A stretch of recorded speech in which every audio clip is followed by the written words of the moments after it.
Imagine que tu fasses du tennis, tu joues le week-end, tu as 12 ans et tu veux devenir super fort à ce sport. À ton avis, qu'est-ce que tu vas directement faire instinctivement pour être meilleur au tennis? Tu vas pas juste écouter ton coach qui te dit de mieux tenir ta raquette, de te tourner, etc. Tu vas directement regarder des meilleurs joueurs, tu vas regarder la finale de Roland Garros, tu vas aller sur les plus grands tournois de tennis, sur les terrains les plus prestigieux et regarder précisément quels sont les gestes des meilleurs joueurs pour t'inspirer d'eux. Tu vas regarder comment ils s'entraînent, comment ils dorment, comment ils mangent, comment ils vivent, comment ils réfléchissent, etc. Parce que quand tu veux devenir bon dans un domaine, tu t'inspires des personnes qui excellent déjà dans ce domaine, parce qu'après tout, tu as juste à répéter ce qu'ils font en quelque sorte. Parce que à part l'école, dans le sport, on est d'accord que le niveau d'un joueur, c'est pas juste ce qu'il montre dans un match au final, c'est justement la vie qu'il a autour qui lui permet d'avoir ce niveau-là. Et bien pour l'école, c'est exactement pareil. Si aujourd'hui tu as 6 de moyenne, 7 de moyenne, 10, 11 ou 12, c'est parce qu'il y a une accumulation de facteurs dans ta vie et de choix que tu as fait qui ont fait en sorte que tu as tant de moyenne. Sauf qu'en fait, c'est ton train de vie en général et tes habitudes qui font ta moyenne et tes notes. Donc la vraie question qu'il faut se poser, c'est est-ce que tu vis comme une personne qui a des bonnes notes? Est-ce que ta vie est adaptée pour être un bon élève? Les gens qui ont 16, 17, 18 de moyenne qui excellent à l'école, ils sont pas forcément plus intelligents que toi. Ils ont surtout des habitudes que toi tu n'as pas encore. Donc aujourd'hui, je vais être dans le concret. Comme tu l'as vu dans le titre, je vais pas te mentir. Je vais te dire concrètement comment doubler ta moyenne générale en s'inspirant d'une chose simple. Comment avoir la vie des personnes qui ont vraiment de bonnes notes. Parce qu'au final, tu vas vite te rendre compte que si tu adoptes les bonnes habitudes, en l'occurrence celle d'un bon élève, tu vas devenir un bon élève indéniablement. Alors reste bien sur cette vidéo parce qu'elle risque de métamorphoser tes résultats scolaires et ton avenir en général. Déjà dans un premier temps, une chose qui te bride dans tes résultats scolaires, c'est de croire que toi tu n'es pas fait pour avoir des bonnes notes mais que les autres oui. Parce que les autres ils sont faits pour l'école, qu'ils ont un cerveau pour ça, qu'ils sont plus intelligents, etc. La réalité c'est que si tu n'as pas de bonnes notes, ce n'est pas pour ça. Ne te compare pas à certains élèves qui ont des meilleurs résultats que toi en disant qu'ils ont juste un meilleur cerveau que toi alors qu'ils n'ont pas la même vie que toi. Tes résultats ils viennent de tes habitudes, mais ça veut dire qu'en changeant tes habitudes tu peux changer tes résultats. Alors par exemple à chaque fois, avant de te dire je suis nul en maths, demande-toi toujours est-ce que j'écoute vraiment en maths? Est-ce que je refais vraiment les exercices en maths? Est-ce que je comprends mes erreurs? Est-ce que je pose des questions? Est-ce que je révise la veille du contrôle? Est-ce que je suis assidu, etc. Tu n'es même pas nul dans une matière, c'est juste que tu ne fournis pas les efforts nécessaires dans certaines matières. Là est la nuance. Donc déjà la première règle, le bon élève c'est en cours qui gagne. Parce que le premier endroit où tu dois gagner des points c'est pas chez toi, mais c'est bien à l'école, en classe. C'est en cours que la plupart des élèves ruinent leur scolarité. Les bons élèves quand ils sont en classe, ils sont pas juste physiquement présents, ils sont pas là à discuter avec leurs potes ou là pour passer un bon moment. Ils sont mentalement présents et là pour écouter le prof et pour concrètement comprendre les enjeux du cours. Alors je sais que ça peut paraître bateau de dire ça, mais de nos jours il y a des gens qui vont au cours et qui sont là surtout pour rigoler avec leurs potes, pour parler avec leurs potes, pour rivaliser avec le prof, pour attendre que le temps passe, pour demander l'heure, etc. Tu ne peux pas te permettre de vouloir des bonnes notes en ayant un comportement comme ça, forcément. Un élève qui comprend 70% du cours n'aura que 30% à retranscrire chez lui et quelques peaufinages. Tandis que toi, qui n'as aucune base du cours et qui des fois n'écrit même pas le cours, à la maison ça te donnera 3 fois plus de travail et 3 fois plus de stress. En cours, tu dois avoir une écoute active. Tu dois pas juste te demander si tu as écouté ce que le prof dit. Tu dois te demander si tu as compris ce qu'il dit, si tu pourrais l'expliquer à quelqu'un, ou est-ce que le prof insiste particulièrement, c'est des clins d'œil des fois, est-ce que je sais refaire l'exercice, etc., etc. Et d'ailleurs, quand tu rentres chez toi, à chaque fois, essaye de te souvenir qu'est-ce que tu as appris dans chaque cours. Parce qu'il y a un truc qui est extrêmement révélateur et qui montre à quel point la plupart des gens ne tirent pas grand-chose des cours qu'ils ont, c'est que quand ils rentrent chez eux le soir de l'école et qu'on leur demande qu'est-ce qu'ils ont appris pour chaque cours qu'ils ont eu, ils ne sauront rien te dire. Ils ont littéralement perdu 8 heures de leur vie.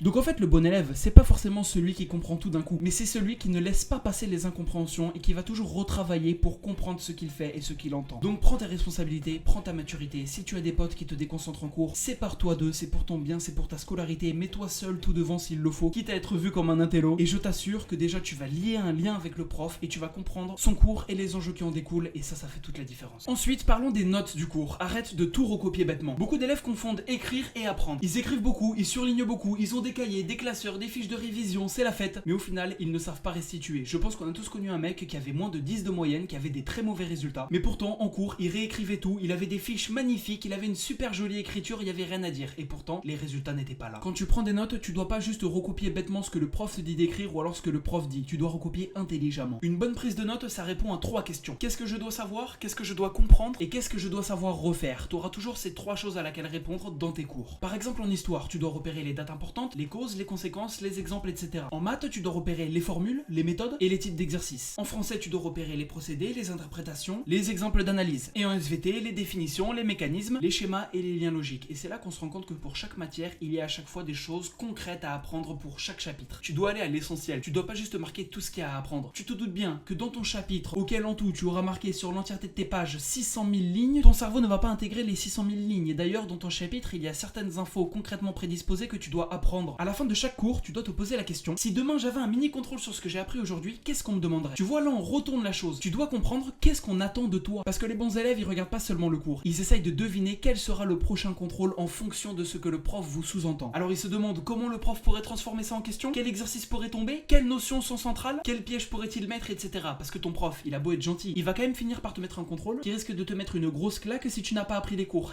À partir du moment où tu réfléchis le cours et que tu te poses les bonnes questions et que tu vas à l'essentiel pour chaque chapitre, tu as déjà le totem d'immunité. Ensuite, bien évidemment, passons à un moment qui est absolument primordial, le soir. Le soir où tu as eu un cours important, il faut absolument que tu le revoies. Ça s'appelle du rappel actif et c'est primordial. Mais par contre, là où c'est intéressant, c'est que t'es pas obligé de travailler 2 heures chaque soir. Même 10 à 20 minutes de manière régulière peuvent suffire pour transformer tes notes. Pourquoi? Parce que si tu as attendu une semaine, ton cerveau a déjà oublié une bonne partie. Et quand tu viens dessus, t'as juste l'impression de redécouvrir le chapitre. Alors que si tu revois le cours le soir même, tu vas reconsolider tes connaissances que tu as déjà acquises. Quand le cours est frais, tu peux encore fixer facilement tes connaissances. Mais quand tu attends trop longtemps, ça devient flou, désorganisé. Et c'est là que c'est vraiment pénible d'apprendre les choses et très difficile. Donc la routine idéale au final, elle est assez simple et elle est super agréable à faire. Tous les soirs, tu prends tes cours de la journée, tu les relis rapidement, tu vérifies ce que tu comprends et ce que tu ne comprends pas, tu complètes ce qui manque, tu fais à la limite une mini-fiche si ça te rassure, et surtout tu te testes pour voir concrètement là où t'en es. Parce que juste relire ça suffit pas, faut toujours être dans l'actif, tester tes capacités pour après t'améliorer. C'est comme quand tu vas à la salle. Est-ce que c'est juste en regardant une machine de musculation que tu vas prendre en muscle ou c'est en faisant l'exercice que tu vas prendre en muscle? Rien qu'avec cet exemple là, tu te rends compte à quel point c'est ridicule de juste se contenter de relire ses leçons. Il faut se tester, il faut s'exercer. Quand tu refermes ton cahier, tu dois te demander qu'est-ce que je peux ressortir de ma mémoire, qu'est-ce que j'ai appris concrètement, est-ce que je pourrais réexpliquer le cours sans le re-regarder. La plupart des élèves se contentent de relire et les bons élèves se testent parce qu'en général, toi, tu vas avoir une illusion de connaissance tandis que les bons élèves, ils sont au courant que des fois ils ne savent pas assez et donc ils vont s'exercer pour se rendre compte qu'ils n'ont pas les connaissances et pour réellement progresser. Et c'est là qu'ils ont des bonnes notes. Pour apprendre vraiment une notion, tu dois essayer de l'expliquer avec tes propres mots parce que ton cerveau, il a son propre langage, sa manière de parler, sa manière de comprendre. Donc si juste tu apprends ta leçon de manière virtuelle, superficielle, avec des mots que tu ne connais pas réellement mais que tu as juste vu comme ça, tu n'auras en réalité aucune notion réelle et concrète pour ton contrôle. Tandis que si tu t'imprègnes tellement de ta leçon que tu arrives à la réexpliquer avec tes propres mots et même à la simplifier, ça veut dire que là, on parle de maîtrise. Les grands physiciens qui ont fait 8 ans d'études, quand ils expliquent la physique à quelqu'un qui a 14 ans, ils ne vont pas lui expliquer des choses ultra compliquées, ils vont simplifier. Pourquoi? Parce qu'ils maîtrisent tellement leur domaine qu'ils sont capables d'en parler de manière simple. Donc n'oublie jamais ça. À chaque fois, teste-toi sur tes connaissances et essaye de les expliquer avec tes propres mots devant quelqu'un. Ensuite, bien évidemment, le bon élève, il révise jamais la veille. Réviser la veille, c'est pas une stratégie, c'est juste une opération de sauvetage si vraiment il y a rien d'autre à faire, mais c'est pas la bonne solution. Le bon élève, la veille du contrôle, il a déjà relu le cours des millions de fois, compris le cours, il s'est déjà exercé, il a consolidé, il a travaillé. Dis-toi que ce sera toujours beaucoup plus puissant de réviser 5 à 10 minutes un contrôle par jour 3 semaines avant que de réviser 10 heures la veille. Et il y a aucune blague dans ce que je dis. C'est du scientifique au bout d'un moment.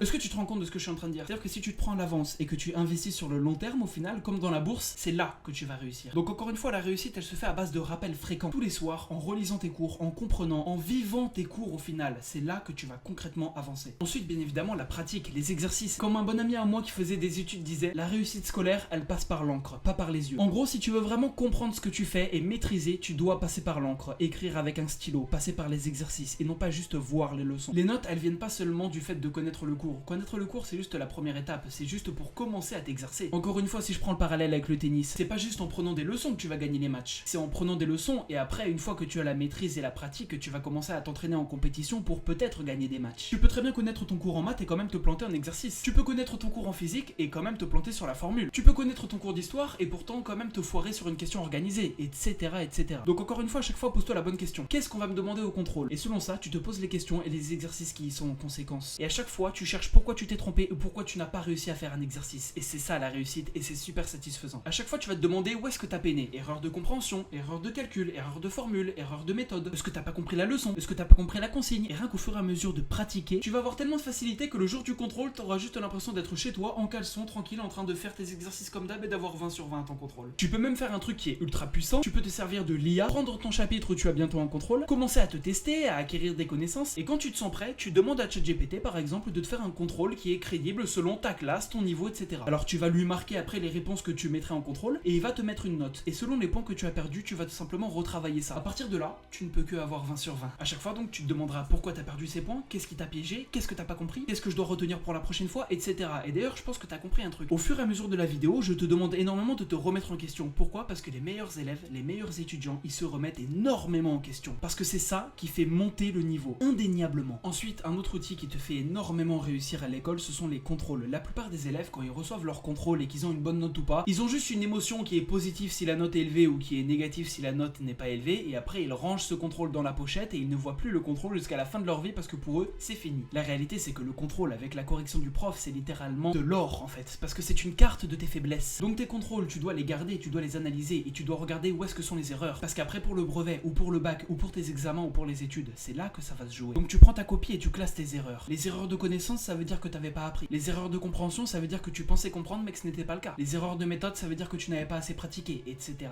etc. Encore une fois, les meilleurs élèves, on les voit plus travailler sur leur propre contrôle que sur des leçons. Ça en dit long. Ensuite, si tu veux des bonnes notes, il faut que tu comprennes les attentes du prof. Parce que l'école, c'est pas juste écrire, écouter et faire sa vie. L'école, c'est concrètement comprendre ce que le prof veut de toi. N'oublie pas que le prof, c'est son métier de te noter, de t'évaluer et que souvent, il n'est pas là pour te piéger. Il va te dire concrètement qu'est-ce qu'il attend de toi pour l'évaluation. Par exemple, on va souvent te demander d'expliquer, de justifier et d'organiser. Alors ne te permets pas de ne pas écouter cela. Sois extrêmement attentif au clin d'œil que ton prof te fera sur les contrôles, sur les attentes et sur ce qu'il attend de toi. Quand un prof commence sa phrase par « Je veux que vous », il faut que tu ouvres tes oreilles et que tu retiennes ce qu'ils disent jusqu'à la fin de ta vie. Parce que juste avec ça, tu peux sauver ta moyenne. Demande-toi toujours quand un prof corrige, qu'est-ce qu'il va valoriser? Qu'est-ce qu'il sanctionne? Quelles sont les erreurs qui reviennent? Quelles sont les erreurs qu'il n'aime pas? Quelles sont les choses qu'il aime voir? Quand le prof te rend une copie et que tu n'as pas eu une bonne note, où est-ce qu'il appuie pour justifier le fait que tu n'as pas eu une bonne note? Dans ce cas-là, si tu règles cette chose-là, tu auras une bonne note, n'est-ce pas? Ensuite, bien évidemment, il y a le mode de vie et l'organisation. C'est là que concrètement, tu vas adapter ta vie réelle pour avoir de meilleurs résultats scolaires et réussir au final même partout dans ta vie. Le bon élève, il est organisé. Pourquoi je dis ça? Parce que souvent, les mauvais élèves, des fois, ils découvrent même qu'ils ont un contrôle la veille du contrôle. Alors que le bon élève, il a déjà entendu parler de ce contrôle 5 semaines avant et il a commencé à le travailler avant. Ensuite, le bon élève, il protège sa concentration. Il fait pas que de réviser. Quand il révise, il adapte son environnement pour rester concentré. Parce que le téléphone, les notifications, les écrans, ça te prend énormément de temps et d'énergie. Alors quand tu travailles, tu dois travailler pour de vrai et rester concentré et être en état de flow. Assure-toi d'avoir un environnement minimaliste dans lequel tu aimes travailler, qui est esthétique et qui te permet d'avoir de la clarté mentale. Il faut pas qu'il y ait trop de choses. Il faut que tu te concentres sur l'essentiel et l'avancée. Bien évidemment, juste, je vais en faire une petite aparté, mais il y a aussi le sommeil. Tu ne peux pas te permettre de vouloir des bonnes notes en dormant 5 heures par nuit. Là, il y a vraiment des bonnes résolutions à faire. Un cerveau fatigué, ça retient moins bien, ça avance moins bien, ça comprend moins bien et ça a envie de s'endormir. Tu peux faire des erreurs que tu ne t'es jamais vu faire juste parce que tu n'as pas assez dormi la nuit. Alors qu'à l'inverse, si tu dors bien, tu auras ton cerveau au max de ses performances. Et enfin, en dernier, il y a le mental à adopter. Parce que l'école, c'est aussi une question de mental. Beaucoup d'élèves s'identifient à leurs mauvaises notes et donc s'identifient comme une personne qui n'est pas bonne à l'école. Ils diront des trucs du genre, je suis nul en maths, je suis moyen, j'ai jamais eu de bonnes notes. Sauf que tes notes, ce n'est pas ton identité. Ce sont les habitudes que tu as eues jusqu'à maintenant qui peuvent changer à tout moment. Le bon élève, il se pose même pas la question de savoir qui il est. Il avance et il a des bonnes notes. Alors au bout d'un moment, reprends confiance en toi tout simplement et sache que tu peux réussir et que tu seras fier de toi. Donc en conclusion, le plan concret dès demain, qu'est-ce que c'est? En cours, tu écoutes vraiment comme s'il y avait un contrôle à la fin de chaque cours. Le soir, tu revois rapidement chaque cours que tu as eu de la journée en te questionnant dessus pour voir tes connaissances. Quand tu révises, tu caches tes cours et tu te testes et tu n'as pas de distraction comme par exemple ton téléphone. Pour les matières et les exercices, tu les fais pour chaque chapitre jusqu'à savoir les faire seul sans aide. Parce qu'en contrôle, t'auras pas de ChatGPT pour info. Après un contrôle, tu analyses pourquoi tu as perdu des points. Et surtout, fais attention à tes fréquentations. Essaye de fréquenter des personnes qui ont des bonnes notes. Automatiquement, ça va te tirer vers le haut. C'est triste, mais c'est vrai. Rien que ça, si tu l'appliques plusieurs semaines, tu peux doubler ta moyenne, comme je l'ai dit dans le titre. Et ce n'est pas du putaclic. Pas parce que c'est magique, mais parce que tu vas concrètement arrêter de travailler au hasard et tu vas adapter un vrai mode de vie qui, au final, est simple à adapter, mais encore qu'il faut connaître. Sauf que tu as vu ma vidéo, donc maintenant tu le connais. Donc si je veux que tu retiennes une seule chose de cette vidéo, c'est ça. Avant de penser même à une différence d'intelligence ou alors de classe sociale ou d'éducation entre les personnes qui ont des bonnes notes et toi, pense surtout aux habitudes que ces personnes ont. Ils écoutent mieux, ils anticipent plus, ils se testent, ils corrigent leurs erreurs, ils comprennent les attentes des profs, ils protègent leur concentration et ils créent moins de chaos autour de leur vie, dans le sens où ils ont une bonne organisation. Choisis une habitude, applique-la dès demain et t'as plus qu'à voir les changements et voir ta moyenne exploser en direct. Mon ami, j'espère que cette vidéo t'a aidé. Si tu aimes les vidéos de ce genre ou si tu en veux d'autres, n'hésite pas à mettre un commentaire, ça m'aide énormément. Tu peux aussi mettre un like et t'abonner si tu tiens à ta réussite en général. Me suivre sur mes 2 comptes TikTok également où je suis très actif et sur Instagram. Et sur ce, à la prochaine.